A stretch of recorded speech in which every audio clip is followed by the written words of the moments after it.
Winter is upon us. The nights are getting longer. The weather's colder. You're left wondering what happened over the year. How did it all go by so fast? How can I make better use of next year? But if you want to get that warm, fuzzy glow inside of satisfaction and have some fun, get things going, feel lively, have something to do during the evenings, how about playing fantasy esports with Alpha Draft, a service where you can play CSGO, League of Legends, Dota 2, Smite. There's all sorts of shit there. If you're good, maybe you'll win. Much like that fictional Santa Claus shit where you get something if you're good, or I don't know what happens if you're bad. Who knows? Who gives a fuck? But play at Alpha Draft if you like. Now, I thought for this year, since I worked so many events for CSGO on the analysis desk, I'd do a video that's kind of a review of the events and give you some background story, like some behind the scenes information, some of my thoughts overall, because I worked so many events. Like, you have to realize when I started doing analysis desk stuff, in 2013, the first full year of CSGO, I did one small event as just a commentator, which was the Prague Challenge, which only had like Na'Vi and then some mixed teams there basically. And I worked that with Anders, but that was actual color commentating. And the first event I did on the analysis desk was DreamHack Winter 2013, the first major. And DreamHack were kind of the ones who pioneered the concept of having like a full analysis desk. It had been tried once or twice, but not to this kind of scale in terms of how they did it here. And so that was the first big one I did. So I only did one event on Analysis Desk 2013. 2014, did more. I did 7 events. That included DreamHack Winter again as the major. But for 2015, I've worked 17 different events, including DreamHack Cluj-Napoca major. Now, over this time, I've worked with MLG, I've worked with Gfinity, I've worked at StarLadder, I've worked at PGL, I've worked at FACEIT, I've worked with eFrag, so 6 different companies. The only one I haven't worked with in terms of the big guns is obviously ESL, and we all know the reasons for that.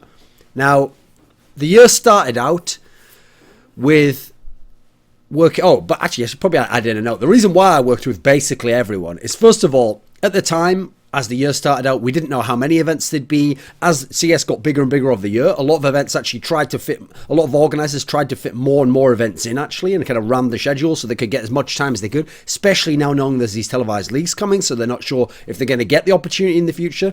So my basic plan for 2015 was work with as varied an amount of organizers as possible, see what they're all like, see who pays what, see what the accommodations are like, see how they treat you, see what the actual desk works like, see how the production is, so that then after the fact, I could pick which ones either to work with at certain instances or which ones to miss out, and because I want to lower the amount for this year and maybe do maybe 10 events rather than 17, and pick the right ones and pick the ones that make sense for me and the partners that make sense for me to work with. And so I've worked with basically everyone. So I have my pick of the litter in many senses. Pretty much all these events have come to me, talked to me over the year. And coming into this year, the first event I did was MLG X Games Aspen, which was in Aspen, Colorado in the United States. And I actually went there from Korea, so it was quite an unusual experience for me because I was obviously used to flying from Europe all the time. And this was the event where the first day were all these crazy upsets from NA. This is where the CLG team that had Peter actually upset Envious. They were actually LDLC at the time. 16-14 on Dust 2, which was their best map. Where, let me think what else happened. This is the one where Kaboom managed to beat Cloud9 on Mirage. At the time, Kaboom, who is now some of the players that are in Luminosity, was keyed stars in the meantime. This Brazilian team we expected nothing from. And let me think what else happened. NIP was beaten by Cloud9, actually. I forget if this was all day one. On Nuke, where Cloud9, actually, there was a few games Shazam had that was pretty good, kind of out-dueled Makalele, and they managed to wreck the CT side. I think it was like 15-0 or something crazy like that. And yeah, so we had all these upsets on day one, but then when we came into day 2, all the European teams won out, basically, and there was no NA or NA region teams made it to the top 4 rather. Now, what's interesting is the semis had some really key matches, because first of all, Fnatic played NIP. Fnatic was the team of 2014 in terms of the late part of the year. They'd won 3 events in a row, then they'd bombed the major, but only bombed the major in as much as they made it to round of 8 and didn't go further, and they were a team that was supposed to contend for the title. But that was because of the whole shenanigans on Overpass in the 3rd map. So coming to this event, everyone's expecting, right, they're one of the favourites to win the title. But this NIP, the one with Makalele, had a really great series. It's actually the best series I've ever seen played in best of 3 in CSGO, where we had this crazy backwards and forwards affair. First map was Cash, NIP won in very close fashion. There was actually a really crazy round where I think it was Makaleli won like a 1v2 where he dropped off with an AWP, killed a guy, then won a 1v1 in the site. Then the second map was Inferno, and Fnatic won this very narrowly. In Parks on T-side, there was this crazy fake that Pronax did. I think he was going towards the B site, and then he called them off at the last second, and they went A and got a full plant there and won this game in this crazy fashion. Then the third map was Mirage, and Nip got a lead, but then on the T side, Fnatic was doing a comeback, but then Makaleli and a bunch of other players, particularly Get Right in the B site, had some great individual performances to really lock the site down, and they won this series 2-1 and went to the final and beat Fnatic in this big series. Now, you have to point out, Flusher had a really terrible series this time, particularly on Mirage, was one of the reasons that cost Fnatic the series, but the series itself was fantastic. You can still go back now, it's great CS to watch, so that was fantastic to enjoy in that particular sense. That's also the series where I got that Nip hat from Get Right earlier in the tournament, and so when they came back after that series, I was wearing the Nip hat, and I pretended as though I'd said Nip was going to win all along, just to fuck with the fans, as I am wont to do. Then the final of the tournament was actually LDLC versus Nips. It was a rematch of the previous tournament, the major, DreamHack winner 2014. And it was a good series over the first two maps because NIP managed to win a map. But then the deciding map, it was actually using a random system and it came up as Cobblestone. And actually, LDLC was able to win this very handedly, and they did a huge comeback after a brief lead by Nip and then just rocked the whole series and won quite easily, actually. So what was interesting about this event was, first of all, first CSGO event that I'd done in North America, so interesting to see that aspect. First time I got to meet Sadakist. This was actually one of the first international events I know that he did, beyond like ESEAs, etc. So didn't know what to make of him at first, didn't know much about him because I'd only seen him do those small, like the one ESEA or whatever that he'd done. And obviously what's interesting is he's come a long way since that point in time. At the time, he really was just an NA expert, and then he knew a bit about the international teams from watching CS, but he hadn't worked these events. And working the events gives you a different insight into the teams. You remember the matches in a different way. You do your research, that all pays off, and it builds up the database in your mind. So you can see now he's a specialist at all the teams in the world. He knows quite a lot about the scene, and even though he does a lot of straight play-by-play, he can weave in a bit of the colour and be more of a hybrid caster as and when you need, and be a host as a result. So I think he's come a long way since then.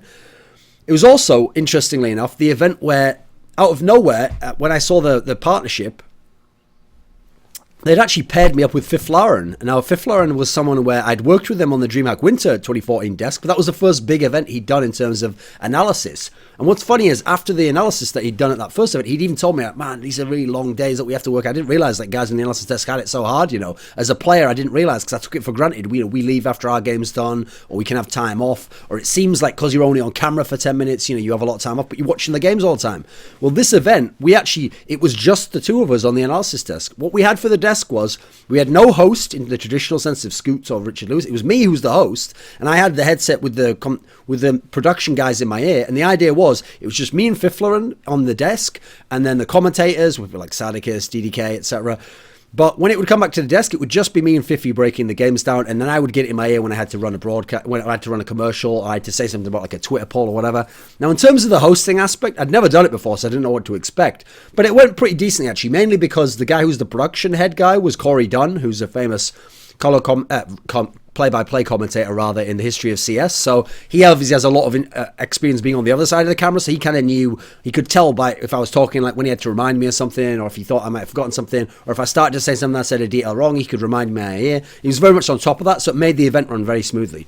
Now, what's interesting is, I didn't know what to expect with just the two of us on the desk, only having two people, but I actually thought it worked really well, because when the commentators finished and it came back to us, by only having two people, we got to get really deep into some of these aspects. I got to like hold for a little bit. If they said, oh, go to the break next, I could hold for a little bit so we could finish the point and make it really smooth. And I actually really enjoyed it, because I think Fiflaren's one of the best people I've worked with in terms of, we have good synergy, because he can take a joke, put a joke back over, but we have good insights as well. We're analysing the game from different aspects. I thought the combo worked really well. It seemed like it was very popular as well. Unfortunately, we never got to actually run that combo in that kind of a style again, because since he works for Twitch, you'll notice at the other events where he's been on the analysis desk where I've been, he only does like the odd game. He doesn't do it like he's permanently on the desk with me. So we never got to have it where it was me and him and some other people permanently on a desk, which I'd love to see again, because I thought we did have a good chemistry there and it would be fun to do. But that's one of the things that made that event very unique for me, because it was a one-off that we worked the desk the whole time like that. And I think it worked really well in terms of the broadcast and the fun we had doing this particular event. Also, because of the location where it was taking place at the X Games, it was a very unique setup because it was just in a tent, like literally off next to where there was all the slopes for people doing backflips on skis and snowboards and all that shit. It really was just actually at the X Games. Then there was the situation where we were actually staying in a town that was maybe, I don't know, like a few miles away. And in the little town, we just had like a chalet that all the casters were staying in. We each had a room, and we were just in this cool little chalet. So it was quite different from being in a hotel room. It was quite cozy. It's quite a cool little environment.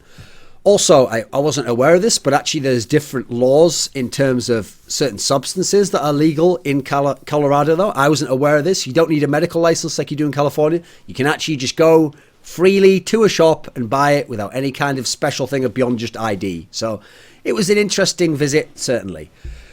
Beyond that, the next event for me was actually a couple of months later. It was in March, and it was the Gfinity Spring Masters 1. And this was the first event of the year for Gfinity in terms of the international event. Now, this event, it had a downside, which is that the field didn't look quite as cool as it could have done because it had no Fnatic for a start off.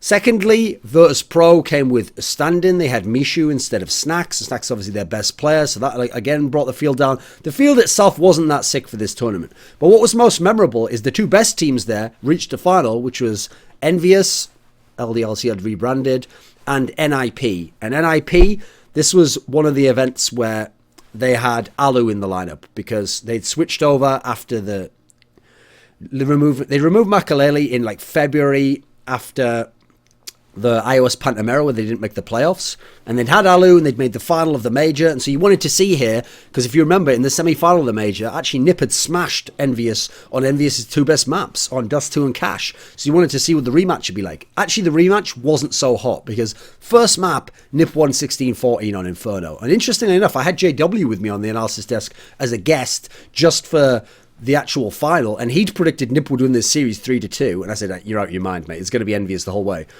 And after Nip won the first map 16-14 super narrow, they got smashed really big on the next three maps, and Envious won 3-1. And obviously that would set the stage that for the rest of the year, Envious would be this crazy kryptonite to the Alu era NIP side, which they were in numerous tournaments. Now, in terms of beyond the field wasn't so sick. It set forth the Gfinity circuit, which had a number of events that year that I worked at. And also, even though we weren't branded as it yet, this was the reuniting of the Gfinity's Angels combo of me, Richard Lewis, and Sir Scoots, who had worked at Gfinity G3 in August of 2014, but now was when we were all coming together, and they actually started, later in the year, started to try and brand us as these are the Angels, we're always going to have this desk, and this event was really the one that set that in place. The G3 event was all right, but we hadn't all worked together, all of us together. Like I'd worked with those guys separately, and we didn't really know how it would work out. But this event where we had this relaxed sort of, if you remember, we were sat on chairs in sort of like a backstage area, because it was just all banter. And again, here's a general formula. I won't go into the specifics of how I do it, but my general philosophy on events is the more boring the games are, or the more low level the teams are, during those games is when we go really hard for the banter, because that's when we can put in some entertainment value, still make it fun, still keep it going, still make some points of interest beyond just trying to analyze the game that a lot of people might not care about. When the more important the game is, the less banter, the more it's just about pure analysis. So for this tournament, we had a lot of opportunities to do stupid accents and jokes and burn NA because they did so badly, etc. Well, not that badly, but they didn't do great, put it that way. And lots of just like jabs at different people. So it went so well that Gfinity came along and they were like, yeah, we want you guys for every event this year. And then they made the Gfinity's Angels thing go forward. So I think it was notable in that particular sense. But as an event, okay, not that notable aside from Envious setting the tone that they'd be wrecking Nip every time. Less than a week later, I went to StarSeries 12, which was in Kiev, Ukraine. Now, this tournament was really stacked. From what I remember, it had something like, I think it was... Let me think, how many teams did they have there? I think they had something like 8 teams. Would it be 8? If it was 8 teams, then it was like 7 of the top... It was something like the 8 teams were like 8 of the top 9 teams in the world or something crazy like that. It was everyone basically except Fnatic. It was a really stacked field minus Fnatic, who still had been kind of like biding their time and not attending events after the major where they'd won. And what I remember about this event is, first of all, Na'Vi had just brought Flamey in, and we saw how that changed things up, because first of all, they almost beat Envious quite early on. Then, that was it though. Beyond that, they had their issues, and they went out in last place technically.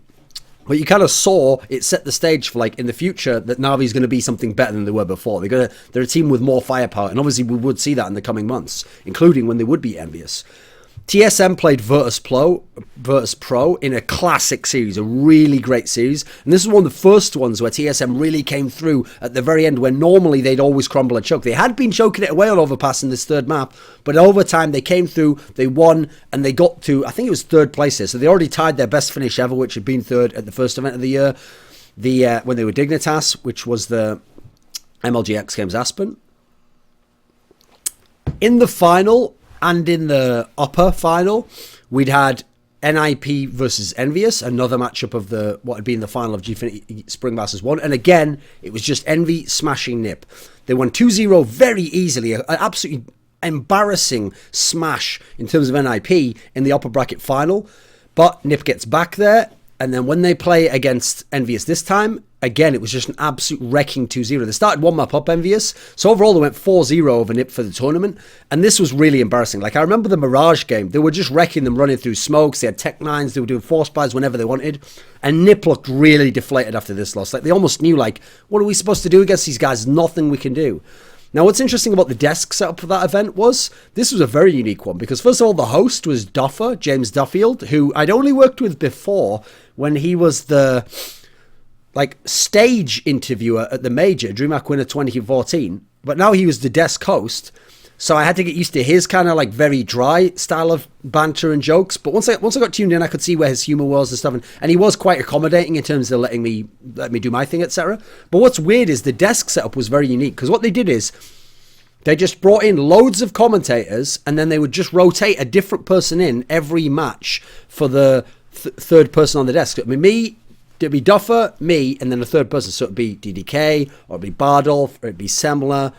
I don't know if was Anders at that event. I don't think Anders was at that event. Vendetta. They just kept rotating Sadikis. They would rotate someone, a third person in there who wasn't casting. So it was quite fun in the sense that I always got a new person. I actually, by the way, as a general point, I prefer 3-person desks where it's a host and 2 analysts, because then the host can really set it up more and keep some back and forth. There can be like a back and forth between the analysts where he can say something, I can say something, he can go off that point, he can make another point. We can banter just 2 people so that you can keep a track of things more.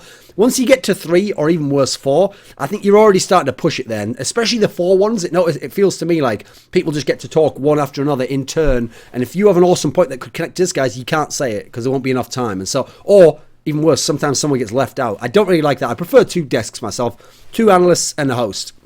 So it was cool in that sense. I did get to have a lot of different stuff with different people, get to find out a lot of people's different sensibilities who hadn't worked on their desk before, so that was cool. Then, about a month later, we had the PGL CCS Kickoff season, which was in Bucharest, Romania. They're the ones who say Bucharest. We normally say Bucharest in the West, but they actually say Bucharest in Romania for some reason. Now, this was the event where coming in, it was the hype of Envious versus Fnatic. Now, what's funny is people might not realize who are newer fans, but up to this era, Envious and Fnatic had in some ways shared the era. I actually called it at the time the Envious and Fnatic era. Like, I'd modified it, because when you looked at it, they both won one of the majors. Envious had been top 4 every tournament. Fnatic had been top 4 every tournament except one. They'd both won numerous titles during this point in time. Of course, Fnatic had been off and skipped a bunch of events after the major. Envious had cleaned all those events up. So it really looked like, wow, last time we saw these guys actually face in a proper best of 3 was only the iOS Pantamera series. We want to see them meet in a full, hopefully, best of 5. Like, hopefully in the final of this tournament they were going to meet and we'd really get a head-to-head and see who the best was. Now, actually, as it happened, they kind of blew it on the hype there. Because first of all, coming into the tournament, Envious lost in the semi-finals of EPL Winter to Na'Vi and didn't finish in the final there. And Fnatic lost the final of ESCA Season 18 to Virtus Pro. And so as a result, also blew kind of the whole thing of like, these are the 2 teams who win every event except when the other one's there. And then they both lost that to Stars, came in, and actually Envious went out in last place here, which was even more disappointing. Fnatic would make it the final though. So the thing about the tournament though was it was a very sick setup, because it had Envious, who at the time were actually very briefly my number 1 ranked team because of their success recently. They had Fnatic, who was obviously a great team and the one who were the reigning major champions. It had TSM, they still hadn't won a big event, but they were starting to build their position up to where you thought they had a chance maybe. They were improving it. They're getting over some of their choking. And you had NIP, who had been a clear-cut top 4 team over the last few months, and it had a bunch of finals against Envious. So you knew this was a sick lineup. The only questionable one there might have actually, interestingly, have been, if you could have picked the teams, you probably actually would have picked Virtus.pro over TSM, because Virtus.pro had won events to that point in time. But that's where it would get interesting, isn't it? Because obviously TSM ran Rampage, beat everyone they played, including beating Fnatic twice and winning the event outright. So that set forwards the whole pattern that TSM would repeatedly beat Fnatic, with those lineups at least. And them winning their first big event was a big deal, because they would end up winning 3 big events in a row.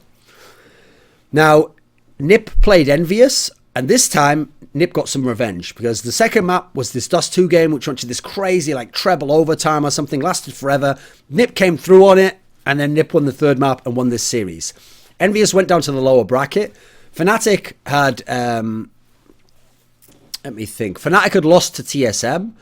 Fnatic in the upper bracket plays TSM, gets beaten quite heavily. Then we go to the lower bracket. In the lower bracket, Fnatic plays against Envious, beats them in like an okay series. It wasn't that great. That's the thing. The whole hype of it actually had died at that point in time. But then Fnatic plays Nip and ultra bodies them, including an insanely dominant game on Cobblestone. So the finalists set up Fnatic versus TSM, but actually TSM really, this is when they turn the corner and become an elite level, truly world-class team who can win massive events. Because the key maps that they turned it around on here was suddenly on Inferno Mirage they could beat Fnatic. And these are 2 of the maps that Fnatic had built their dynasty on.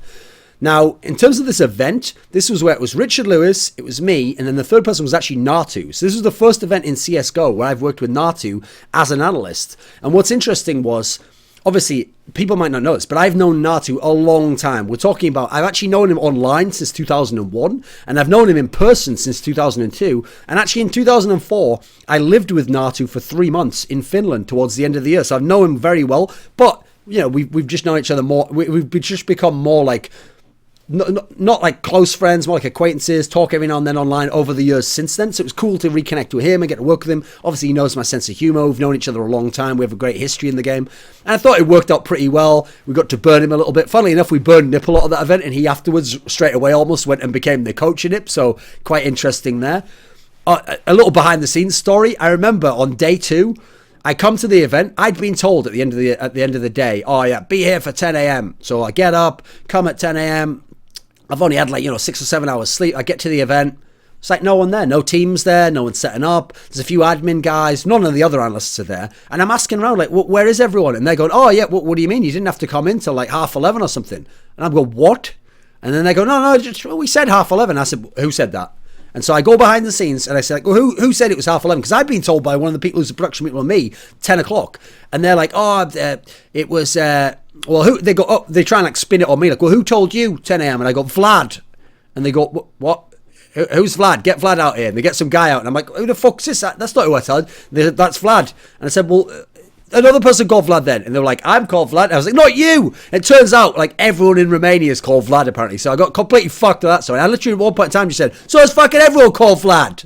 And then luckily someone like apologized and said, oh, there must have been a miscommunication. Talk to this guy in particular in future. He'll give you the set time every day. And we figured it all out. But that was like a miniature stress there. And also Richard has a video where they bring me the wrong food, even though they asked us to order from this menu, and I get some shit that I never... It's apparently called like polyvalenta or some shit. It wasn't good, put it that way. Whatever it was, or polenta or something. I don't fucking know. I think it was called polenta. It just looked like cabbage with cheese on it. It wasn't good. But the event was interesting. I'd never been to Romania. So it was a unique experience in that sense. And the hotel was very nice, actually. So props to PGL for that. In May, we then had the FACEIT Stage 1 final. This was actually like just about, I think it was a week after PGL. We had the FACEIT Stage 1 final. So TSM was coming in hot off their win there. And they were going to attend this event. And Fnatic was going to be at this event. And NIP was going to be at this event. Virtus.pro was going to be at this event. Na'Vi. So this was going to be a sick field. No envious, though. Now, first and foremost, Immunity would end up beating Team Liquid. Admittedly, this is a long time ago. Team Liquid didn't have Eco, didn't have a whole bunch of players. So you look at that lineup and you got to say, yeah, obviously Team Liquid isn't the team they are now, but that was a big shock because everyone knew Immunity is only the second best Australian team. So that's why I did the famous thing where it was like da-da-da, and it was like the funeral of NA, because he got out last place losing to fucking teams from the, what is that region even fucking called? The Oceanic region, right? Yeah, if NA is losing to that, then obviously it's a pretty big fall from where they used to be, especially because TL is supposed to be a brand that has a lot of money and resources to put behind the team. But Immunity would also almost win a Dust 2 game against NIP, which was very close. In the end, NIP and Fnatic got out of that group. The other group was super stacked, because even though Elevate were there, who actually gave a good accounting of themselves against Virtus.pro, they would go out last place. But then you had Virtus.pro, TSM, and Na'Vi. Now, TSM would end up playing 2 series against Na'Vi, which both went all 3 games, both went really far, and already I could see, right, Na'Vi's always going to be a team who has a chance against this TSM team, even though TSM's won this big event, and people are now going to think, can they be the number 1 team? That's a hole they've got there, because Na'Vi plays maps like Overpass. So those were really close series. Then TSM played this crazy close series, but TSM won those 2 though. TSM played this crazy close series against VP, another great series. Every one these guys played was great. They had the one at Star Ladder, they had the one that they played in the Copenhagen Games, they had the one here. It was great, great series. Fantastic matchup in terms of styles, in terms of the star player matchups, how very different they are. In terms of the tactical styles, it couldn't be more different. And obviously, at the time, TSM were becoming a very good T-side team, but famously the CT side team versus the T-side team of Virtus.pro and the Virtus Plow. Again, VP got the better of them in this one. So the semi-finals ended up TSM Fnatic right in the semis. And actually TSM, again, this one, they win this one pretty handedly. And so suddenly they're beating Fnatic regularly and with a relative ease, considering it's Fnatic, the best team of all time, as we would later come on to find out with this lineup. But TSM's into the final. The other semi-final was a classic Virtus.pro versus NIP. Also another great matchup in history. And this was another great 3-map series. Not quite as good as the other one before, the TSM VP one, but NIP manages to edge it. So the final is TSM NIP. Now here's what's interesting. Even though NIP at this point in time, yeah, they're not winning events, they're not at the level of a Envious or a Fnatic or a Virtus.pro. They are a team though that had always famously been the ones who'd helped make TSM choke, who'd had the clutch players like Get Right and Forest, who had the big performances, while the Device and Duprees of the world had the underperformances and made them crumble. So you had to always feel like there was still that psychological aspect that the guys from TSM had to get over. And you saw this in the first map. The first map, I think it was Inferno, NIP absolutely wrecked TSM. I think it was like 16-1. But the next 2 maps, which I think were Dust 2 and Cash, these were much closer. I think Dust 2 might have been an overtime game. And these were much closer games, but TSM's getting over the hump now. They're having the big plays, they're not choking in the key situations, and they managed to deny NIP a title, and they win the title outright. Now, what was unique about the Deaths aspect at this tournament was that, if you remember, this was the one with all the crazy footage of like the wanking off horses with the big hands shit. What else was there? Let me think.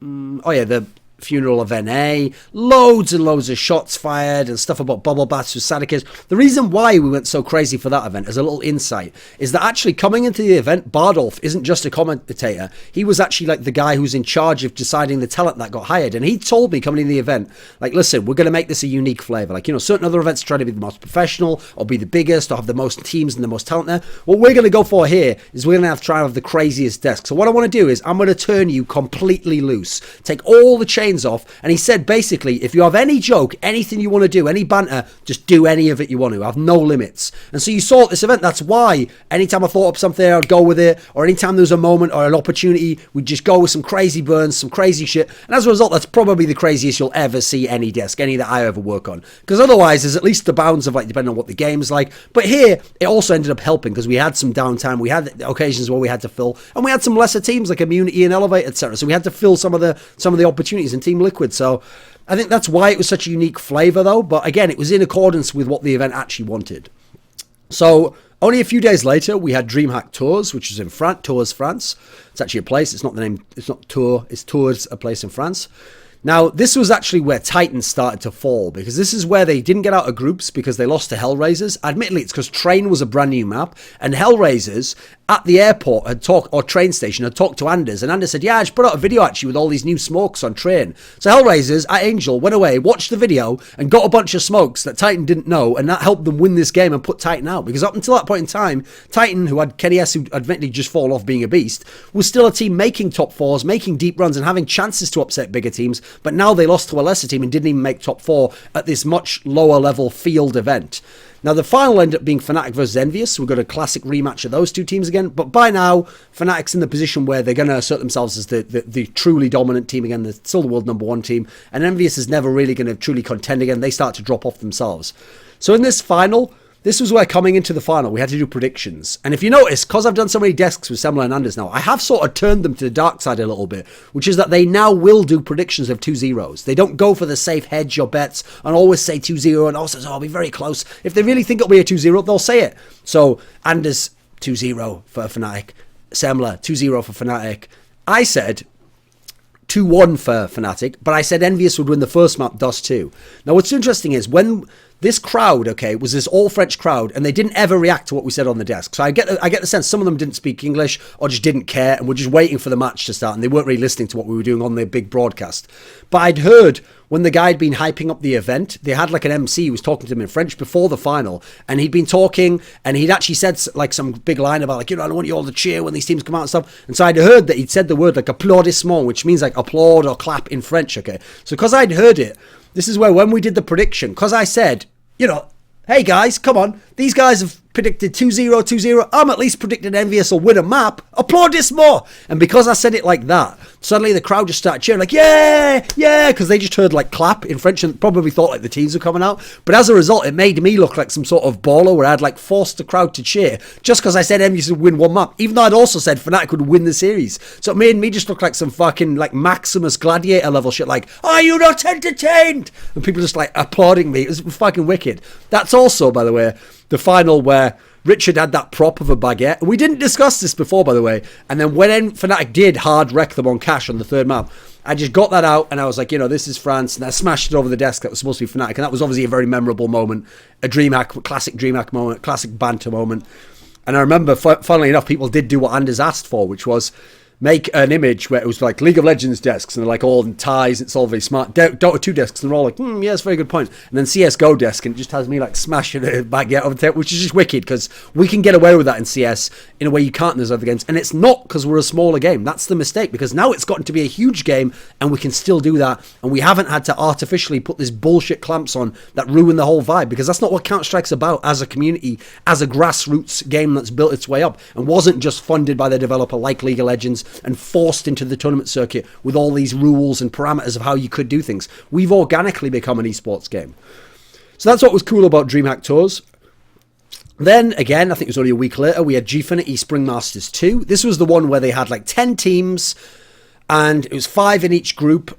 I think that was how it worked. And you had this crazy format where you played best of 2s against each other, and then the top 4 teams went to the playoffs. Now, this is where Vox Eminor, now Renegades, came along, and they shocked us all. They won a map off Fnatic, they won a map off NIP, they 2-0 Team Liquid, but they got 2-0 by Na'Vi, and in the end they didn't get out. But they showed us an incredible performance as a team. We were all shocked. No one knew they could be this good.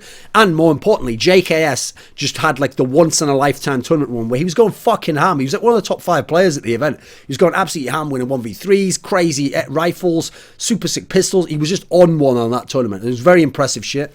This was the one where Envious, the rumour is that maybe they tried to throw the game against Virtus Pro once they'd already won enough series that they knew they'd be a minimum of a tie, thinking they'd go through the playoffs and get a better bracket. Maybe not wanting to play Fnatic because Fnatic wasn't going to come out in first, I think, if I remember correctly. And in the end, as a result, Envious actually went out because it was a round difference tie in the end, and it was actually Titan and VP who went through to the semis. Now, also another key map here was Fnatic and NIP played Overpass, a map those teams didn't usually play, and it was a crazy game where, from what I remember, I think Fnatic overcame them in maybe overtime, and this was the first game I ever saw Fnatic showcase that CT-style play of Overpass CT play, which was unique and was their way of playing the map, where you play really aggressively up on that B site, and you push in. Is that actually the B site? I think it is. I can't remember. The one where it's the one that has the truck on it, and it's up and not the lower side. I think it's the B. I forget that one. I always forget on that particular side because up and lower ones are harder to remember the names of. So that was the one where they played that very aggressive style, and Olofmeister plays a really aggressive lurking style right on that long area, and it really worked here. And and even though they only won narrowly, it showed how they would have a chance on this map in future maps, in future tournaments rather. Then in the semis, this is where Titan actually won the cash game against Fnatic, but lost overall in the series on Inferno, even though that's a map you thought they had a chance on. A number of the commentators, including me and analysts, thought maybe Titan could get this one because Fnatic looked off, but Fnatic win, they go to the final. We have another, actually I think it was Na'Vi versus VP in the semis, which was a close series, but VP won and actually started to show us how good they were on Train. This would be a key map for them during the year. The final, unfortunately, was a 3-0 from Fnatic over Virtus Pro, and they just wrecked the final completely. I think there was one close game. I think it was Dust 2. But beyond that, impressive stuff. This was the one where the cash game was where Olofmeister went bananas and was like somewhat retarded, like 27-2, like 27 kills, 0 deaths, and 2 assists at like 12 rounds into the CT half. Absolutely, he was in God mode. He was the best player in the world, obviously. They won that final 3-0. And that was where, we just saw, Fnatic's still the best. Like, you've got to really come really, really good to try and beat Fnatic. About a month later, we had DreamHack Summer. At this tournament, it was a smaller field. This is where we had the Titan overpass game against Na'Vi in the semis. No, it couldn't have been the semis. It must be the group stage, where this really showed you that Titan was in trouble here. Like, they couldn't place other certain maps because Na'Vi would probably beat them on. So they tried to gamble and go for overpass, a map that they didn't play. And they only played something like twice ever, even with their old lineup of like Kaylee, etc. And even though they got some rounds on CT, they had no clue how to play T. And obviously, this is a specialty map for Na'Vi. And Na'Vi trounced them on it. The final would actually end up being Fnatic versus Na'Vi, because Fnatic had beaten NiP, including a 16-14 game on Train. And in the final, Fnatic again would win on Train. Olofmeister again would show us what a unique, incredible individual force he was, because he pretty much single-handedly wins Train games for Fnatic in that era by being this T-side aggressor. And they just won 2-0, but it was a closer series. But Fnatic still, again, showing how good they are, winning the tournament. This is also the event, by the way, where GetRight made that infamous comment about how I just talk a load of shit and I don't know anything because I'm not in the team or whatever when he was on the game. I think it was for the Dignitas game that they were playing. So, nice moment there. But you'll see him sometimes in one of the idents for my channel. So, does he really hate me? Who can tell? NiP fans? Whatever, I'm getting that skrill. So then we had Gfinity Summer Masters 1, which was the last of their circuit before the end of year event. This was right at the end of June. Now, this was where, first and foremost, Virtus Pro shocked us by slumping really hard. The New Look Mouse Sports team with Gob B and those guys from Penta managed to beat Virtus Pro in 2 best-of-3 series to eliminate them from the tournament. So, immediately a shock, because Mouse is showing themselves to be really good and finishes top 4. VP out in like last place or second to last place, something crazy. Titan falls to Dignitas in series and doesn't make the playoffs. So again, we've seen Titans falling away. They're not relevant anymore as that upset team that they had been in the past. Envious almost loses to Dignitas in the semi-finals. Dignitas is on the rise as well, with Pimp and AZ going ham, and they really almost won this game. They were up something crazy, like what was it, 12-3 or something on overpass, and that's where Envious lose the pistol and then do this crazy full deagle buy on overpass, and they win at the lower site, and that turns it around. They win the map, they win the third map, and they get to the final, and Dignitas really gets their hearts broken when they could have been in that final, for real. The final was Envious versus NiP, and I predicted it would be an Envious 3-0 because I looked at the maps. And one of my philosophies is, if on each map I think the team is better, I have to say they're going to win 2-0 or 3-0. So I did, and they did win 3-0. They beat NiP 3-0. They trounced them. It was actually quite embarrassing. GetRight did what he could on Cash, but otherwise it was just Envious rolling. And this was a classic like Shocks playing very well, Kiyashima playing very well, Envious just rolling. One of the last hurrahs for that lineup. Then in July, late July, we had the CEVO Professional Season 7 Finals run by MLG, which was in Columbus, Ohio, another American event, which I went over to. At this event, my desk was me, Hiko, who wasn't playing for anyone at the time, and was about to sign with Team Liquid because his Neelam team hadn't qualified, and I had Scoots. So I was back with Scoots again, who's one of the people I've always liked to work with, because first of all, he never tries to insert analysis because he knows it's not his role. Secondly, he's very, very experienced on the other side of the camera of production, so he knows how to run things, how the rundown should go, how to keep things smooth. He's also, he knows like what I know about the history of the game, so he knows when to set me up to fill for 5 minutes if you got some sort of technical problems, and he knows how to set up banter. He can take a joke and he can throw them back in. He doesn't mind burning people. So I've always enjoyed working with Scoots. He's one of my favorite people in the sport to work with. Someone I always try to get along with me on desks if it's available. And Hiko was unique to work with because I'm friends with Hiko. I've known him throughout the year, talked to him many times behind the scenes about stuff. But to work with him professionally was different because how would he take certain burns, or what shots would we fire at people? And obviously, with our past histories, we fired a few shots Cloud9's way at that particular event. This was the event where CLG came, but FNS wasn't available because he was in Canada. I think he had some sort of visa issues or something. I can't remember what he was doing. And they had to use Sanks, which was a teammate of Hiko's from Neolum, as a stand-in. And they actually were pretty decent. They had some chances in the games they had against Cloud9, but ultimately didn't get out of the group because Mousesports got out of the group in first place, making good on the promise they'd shown at Gfinity to be quite a stable team with good in-game leading. And Nex is playing some all-star level play, all-star level CS. Nous got out at first. C9 got out second. Obviously, they were on 3 straight finals in a row coming into this event. The other group was Na'Vi, VP, Tempo Storm and Elevate, I think. No, Luminosity, the North American Luminosity. Luminosity finished last place, showed they were terrible. Tempo Storm, amazingly, managed to win an overtime crazy Inferno game against Na'Vi, from what I remember, and make it go to 3 maps, but Na'Vi still won. Virtus.pro smashed Na'Vi, and then the semi-finals we had Mousesports against Na'Vi. Na'Vi won this 2-0 on Mousesports map, showing they were a better team and picking it up from the group stage. Mousesports still had a good account for themselves on Dust 2. Then you go into the other semi-final, was Virtus.pro versus C9. C9 won a map, they won cash, but Virtus.pro otherwise was dominant here, went to the finals. Finals was a rematch of the group stage game of Na'Vi versus VP. An interesting point to make. These group stages in this tournament was GSL style double elim, but with best of 3 for every series. Now, the final was VP versus Na'Vi in a best of 5. And actually, VP would win this final 3-1, very dominant fashion. So they would go 5-1 over the event against Na'Vi in maps out of 6 played. Incredible fashion. There was another one where, yeah, I thought VP was on a roll and they really had kicked it in again. They just had the right map pool against Na'Vi. And that was also where Pasha really came back. That was also the event where VP had just switched Neo into being the main AWPer, and he had a very good performance. He was the MVP of this tournament, actually. Now, couple of months I had off now, and then DreamHack London, because I was living in Korea for a while. I skipped a few events, like I skipped FACEIT Stage 2, DreamHack Valencia, and I decided to do come back to Europe and do a few events in a row before I went back to Korea. So I did DreamHack London. This was a very weak field. Interestingly enough, Easy Skins, Henry G's team, this UK team, managed to beat Renegades, really putting like the nail in the coffin on how badly Renegades was struggling as a team. G2 with Scream and Makalele fell to Copenhagen Wolves of Jacob and Twists. That was a shock right there. And we ended up with a top 4 that was going to be Dignitas versus TSM, an all Danish rivalry there. Even though Dignitas made it close on one map, TSM won that as you'd expect. And then we had Envious versus Copenhagen Wolves, and Envious is always going to blow that away. The new Envious, by the way, that had Kenny S and Apex. The final was Envy versus TSM. And Envy won 2-0 on Dust 2 and Inferno. But these were really good games.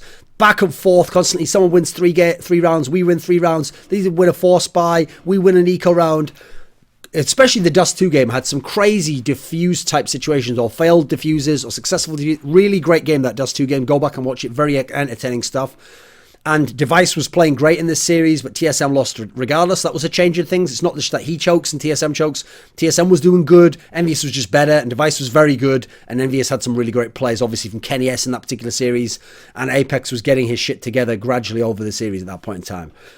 So that was also where Envious really now has set a stage that they're the kryptonite to TSM, because obviously TSM is the kryptonite to Fnatic, and Envious in the past was the kryptonite to NIP. This is a great crew. We had a lot of different people there. Semla, Anders. We had a whole bunch of people. Sadikist, me, Richard Lewis. Because of the lesser games, some not so great games. Again, lots of banter, lots of shots, lots of great jokes being thrown around. That was the whole thing with the Fox fans. Oh, they beat me up, Rich. They're animals, you know. Like wrecking people. Fun event, really fun event to work, considering it wasn't that skilled teams. And obviously it's in London. Very rare in the past that I got to work events in the UK, but already had worked a few now, and I get another event in the UK. Right after, I had another UK event. I had Gfinity Champion of Champions, which was 3 of the champions of the Gfinity circuit, and then to make up numbers, NIP. So we had Fnatic, who'd won the Spring Masters 2. We had Envious, who'd won Spring Masters 1 and Summer Masters 1. We had Virtus.pro, who'd won G3 the year before, and then we had NIP making up numbers. Now, semi-finals was Fnatic versus NIP. It was a 3-2 series, because they're all best of 5, single elim best of 5 series. This is a 3-2, but the difference is NIP's wins were very close wins, including their Dust 2 game where Forrest went ham. Fnatic's wins were very dominant wins, so that it didn't look as close as it could have. The other semi was Envious versus VP, so we'll get to see this new Envious versus the classic Virtus.pro, who's won Dubai. And in this series, it's a 3-2 again. but Envious is looking impressive on their maps. Snacks still had a great series, got like 100 kills, was still carrying. But in this one, Neo really had a bad tournament and he let Virtus Pro down in this particular one. So the final, Fnatic versus Envious. New look Envious versus the classic Fnatic, who is still world number ones. Another 3-2 series. But this time, it's Fnatic who's struggling to get maps, and Envious is looking very good. For example, winning Cobblestone, formerly a Fnatic map, and then winning the Decider on Cash, where famously they'd never beaten with their old lineup, Fnatic. And this time, this is when MBK went ham, had like 31 kills or something, helped them win that series. Olafmeister had signs at this tournament, but he's already starting to drop off a bit. Device, this is where I saw Device starting to take over as the best player. Olafmeister had a great Inferno game against the Envious guys, but otherwise had some problems over the whole tournament. And another big win for Envious, kind of setting the stage for what would happen in the major later on. This was a different desk. It was me and Richard Lewis, but we didn't have a Scoots this time because he had to go to TwitchCon or something. So we had Lycan, the StarCraft 2 guy, who actually has not even particularly done many events in StarCraft 2, but they bring him in first of all because I think Red Eye scouted him or something. He did okay, but let's be real. All he really did at this event, because he didn't know much, is just say, and over to you guys, and me and Richard, who work together so often and can talk for so long, would just talk, right, and now back over to the game. So a very simple desk, but a good way to break him in. Don't know that we'll ever see him at an event anymore after he said all that thing where he implied that tons of top CS pros are cheating, and then a sort of implicitly made the connection that it was probably us that told him that, which if we did tell him that, it would be some behind the scenes shit. So keep your mouth fucking shut in public, because if I want to say something in public, I'll go ahead and say something in public, mate. Definitely not anything that I'm going to be saying in public. So beyond that event, which was an okay event, but it wasn't so many teams, obviously. It was a fun event, like good teams and good matches, but wasn't such a big tournament, and also a bit of a more subdued desk to some degree. Then we had the PGL CCS Season 1 tournament at the beginning of October. Now, I don't understand the naming scheme. I would have called the Kickoff tournament Season 1, this Season 2, but they called that the Kickoff, and then this was Season 1. But okay. This is the tournament where we had TSM, Virtus Pro, and Fnatic, 3 of the top teams in the world. And then we had Team Liquid, because you had to have an NA team there. I think, something like that. So this is where TSM not only beat Fnatic, Virtus Pro beat Fnatic, so you could see Fnatic starting to go downhill a bit. Still a world-class team, but not going to win these events. And then TSM twice played Virtus Pro, twice beat them 2-0, but every time all the maps were close, and they were beating on maps like Overpass and Train, which were thought to be VP maps. So TSM really, this is like the zenith of how high they got in the year. This is why I thought they could win the World Championship, the major, when they came into it, DreamHack Cluj-Napoca, but they actually would fail there, obviously. This casting lineup was me, Richard, and Natu again, repeating what happened at the kickoff season, so fun there. And we had Henry G and Sadikist with the commentators, whereas at the previous event it had been Sadikist and Toby One, who'd actually done an event. And interestingly, Toby One also did Gfinity Champions of Champions and did actually start to really blood himself as a CSGO commentator. Started to make his own play-by-play persona there, bringing over his Dota 2 aspect. He wasn't just a Dota 2 guy doing CSGO anymore. He was actually a good play-by-play commentator in CS, so it's nice to see that he's adapted to the game and brings his own kind of hype and enthusiasm and excitement to the game and leaves a lot of room for his analyst, I feel. So, still probably has to learn some of the transitions, though, of not inserting too much analysis sometimes. So, dominant win by TSM there. Very impressive stuff. Then you go into, and I think Device was that's when I put him as the best player in the world, because he was the MVP of this tournament. Then we had a tournament called the World Championship, which was run by eFrag, which took place in Serbia. And at this tournament, it was that national teams tournament, but the problem is most countries didn't send their best players, and it's only really France had a sick lineup, because they used the rules where you had to have at max 3 players from one team to just get the 2 players that had left their team, Smiths and Shocks, bring them back in and have literally the envious lineup that had won all those tournaments that year, except with Apex instead of Kiyoshiba. So they had a way better lineup than anyone else. They won the tournament, still lost Train in the final to the Poles, but lost earlier on and ended up fucking over Germany because they lost to someone. Who did they lose to? I think it was Poland they lost to earlier, actually, on Cobblestone after some huge pause. Tournament wasn't that great. I mean, Canada almost beat Sweden. Poland did beat Sweden. Sweden only had like Pronax, Exist, Devil Walks. They had all these like in-game leaders, support type players instead of star players. They had Pitt and Pauf, so not really a whole lot of firepower on the Sweden team, where obviously Sweden should be able to field many teams with star players who could win an event like this outright. In terms of the event, it was terrible. It was run terribly. The worst event I've ever attended for analysis, without a doubt, on every level. Food, organising things, the quality of the production, desk problems, headset problems, time problems, delays. all the problems you could imagine. But we had a lot of fun because we had a great crew of people. We had Yanko, the first time I've ever worked with him, doing an actual analysis instead of just being a guy by doing observing. Found out he's quite a knowledgeable guy. Vendetta got to do more than just observing, to actually be on the desk with us. Got some good stuff going back and forth with him. Natu was there again. Richard Lewis was there again. Scoots was my host. So I had a good setup. That's what got me through the event. I had good people around me, at least, who could banter with them. That's the event where we famously... Someone brought me a sweet that apparently is Hungarian in origin, but it's made in Serbia, called Negro. And it's a sort of licorice sweet where it's called Negro because it's something to do with chimney sweeps or something, some traditional thing. Nothing to do with any kind of racial epithet there. So we had a lot of banter and jokes going on with that. Like, oh, fancy a Negro? Oh, a pack of Negros, anyone? Like, obvious great puns and classic banter behind the scenes.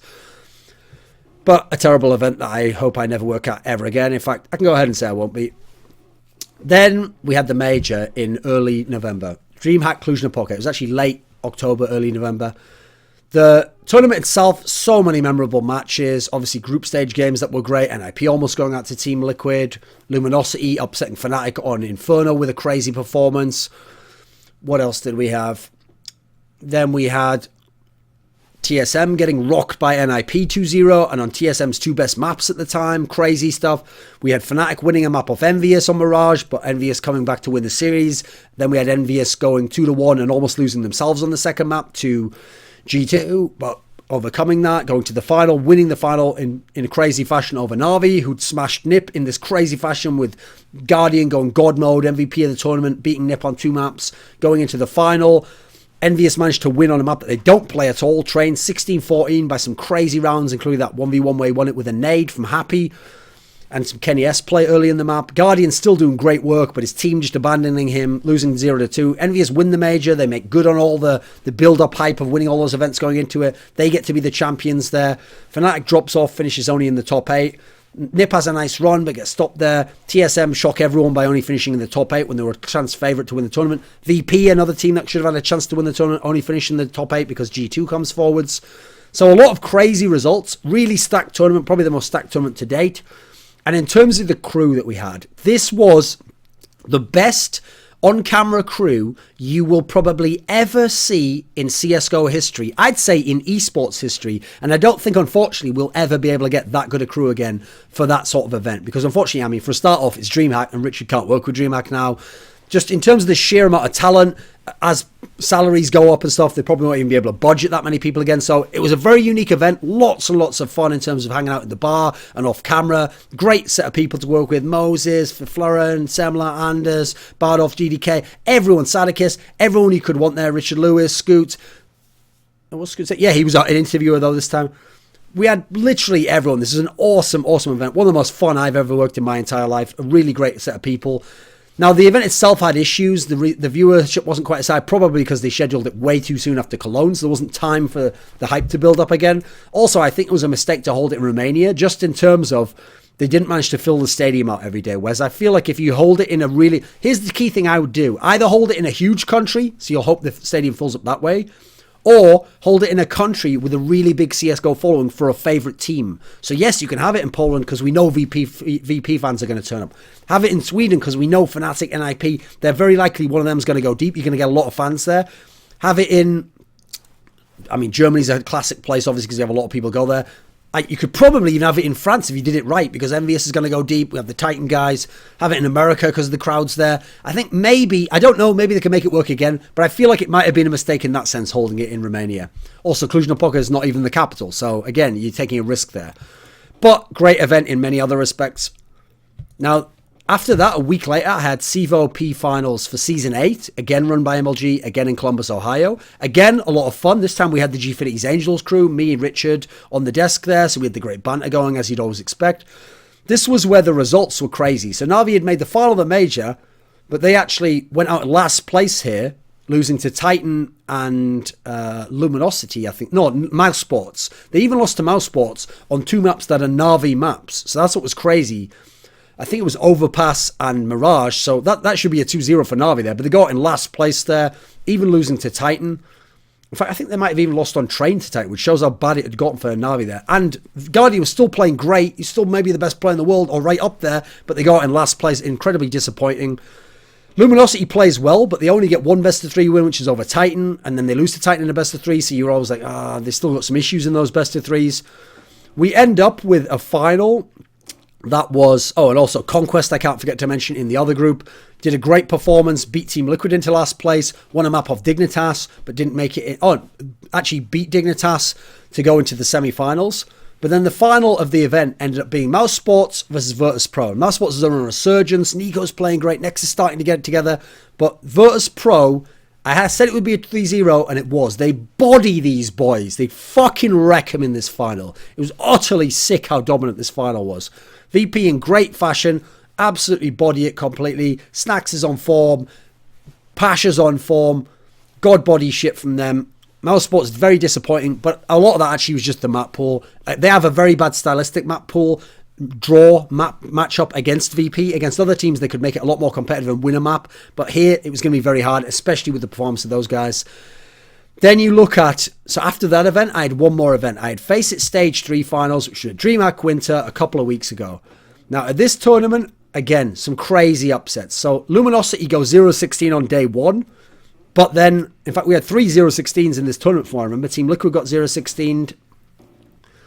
Then we had, going forwards, we had Luminosity do this unreal comeback. Probably the sickest storyline in terms of an underdog run in history of CSGO. Maybe in CS history in general. Because they get 0-16'd, come back the next day, play Envious, the number 1 team in the world, reigning world champions. We beat them 2-1, including the deciding map being an Inferno, in theory the best or second best map for Envious, but Luminosity win it, crazy fashion. Then they play NIP, beat them 2-1. This time, again, crazy 2-1 fashion, almost beat them 2-0 on the cash game on the second map, but Nip managed to do the comeback. Then they play TSM. Surely it can't continue now. They do. They beat TSM. Again, the Deciders Inferno, another strong map for the TSM guys, but they managed to win there. Has to be said, in that series, you got to look at it and say Device was terrible. People think because he choked in the past and because TSM and Dignitas choked that this was just a standard choke. No, his normal chokes would be to have a half that was bad in the past or a map that was bad. He was something like -22 for this series, and he's a world-class player, so that was incredibly bad. And you have to feel like TSM would actually have won that series if he'd have even vaguely turned up and been not terrible in any sense. But they didn't. Luminosity were inspired. FNX was playing crazy. Fallen getting those early picks. Fur playing decently as an entry fragger, and obviously Cold Zero is just a beast MVP type performance throughout these series. Then they go into the final, but they finally lose 2-1 to Fnatic. Fnatic was the best team of the tournament. Fnatic win the first big tournament with Dennis. They'd beaten beaten Virtus Pro in the other semi 2-1, losing Mirage. They win this final 2-1. MVP of the tournament has to be Olaf Meister when you look at the final, despite how incredible Cold Zero played, because he was a god even in the final as well. So impressive shit from him, single-handedly winning rounds. Fnatic were back. Crims is back. He's playing incredibly consistent. That's when he really started to get his shit together again. The new look Fnatic looks great, even though they have a totally different style, because they're now a T-sided team to some degree. They have different maps that they're strong on.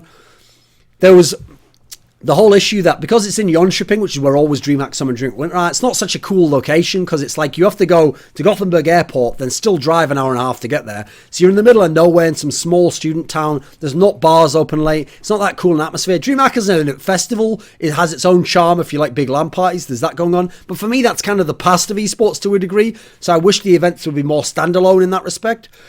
And obviously, we had the whole behind-the-scenes issue with Richard and Loda having that whole, like, not even a fight, just grabbing someone and throwing them off. But that's it. It wasn't some massive kerfuffle. It wasn't some insane violence and crazy thing. It was someone got in someone's face, really close to their face, and someone threw them off. Now, I wouldn't agree with either aspect of that. I don't think either person should do that, go in someone's face. Also, I don't think you should be grabbing people by the neck, ideally. But at the end game of that, there's not a lot of options as to what you can do. Now, the whole banter leading up to it, yeah, that's the regrettable part, where there was a lot of options to get out of that, and where people on both sides shouldn't be fucking with each other and building things up and what would you say? Escalating the situation.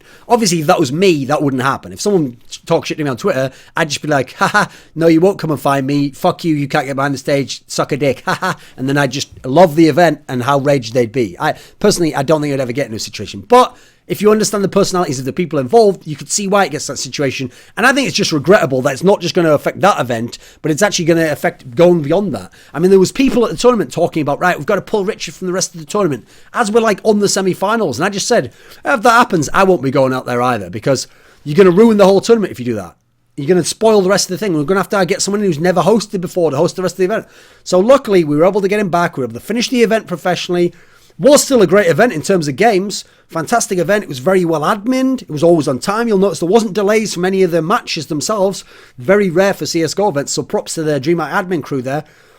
But this whole shit did sour it a little bit. Not that much, because I focus on the games. I don't care about the politics. But for some people, that will overshadow some aspects of the event. But obviously, great event from DreamHack in general. And the FACEIT guys. That's my event overall. My year overall.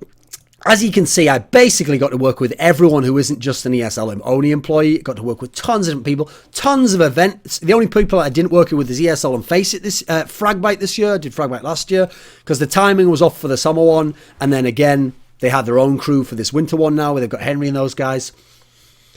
I had a lot of fun throughout the year. I did do too many events. There's some of the smaller ones I see here that had smaller, like less good teams there, and where I probably shouldn't have taken it. And sometimes I did just do it because I thought, well, I mean, I'm already doing 2 events. What's the third one going to kill me? But actually, that really does build up, and it really did fuck with me. And sometimes the money wasn't worth it. I'd rather give them back the money and just had a week off to chill or do my journalism. Remember, my main full-time job is not to be a CSGO analyst. I do that on the side, and it's cool that there are so many events. I can pick it up and go and do that. But my main job is journalist, making videos, making articles, doing my talk shows. Doing the stuff's a side thing for me. So this year, going forward to 2016, I'd rather be doing like around 10 events, ideally do as many majors as I can, make them premier events. I want to be the premier analyst, doing premier events with the people I like to work with and for the good amounts of money. And now I've got the chance to work with everyone. Now hopefully I can pick and choose where I do it. But it was a great year. I did almost like more than double the events that I did the last year. CSGO has grown massively as a game. I got to watch up close a lot of the Fnatic greatness. I got to watch teams like Envious come and have incredible performances on lots of top 4s. I got to see TSM rise again. Virtus Pro, always one of my favourite teams to watch. They are the catalyst for great games throughout the scene, no matter who they're playing against. Na'Vi got their shit together. Titan still had some classic performances. Luminosity came on at the end of the year. Wasn't actually at many of the Cloud9 events, but they obviously had their nice run in the summer. So a fun year to work. I definitely learned a lot about doing analysis and how I wanted my persona to be set, and some of the technical aspects I think I improved on in terms of when to banter, when to analyze. So a great year, and thanks to Alpha Draft for sponsoring videos like this.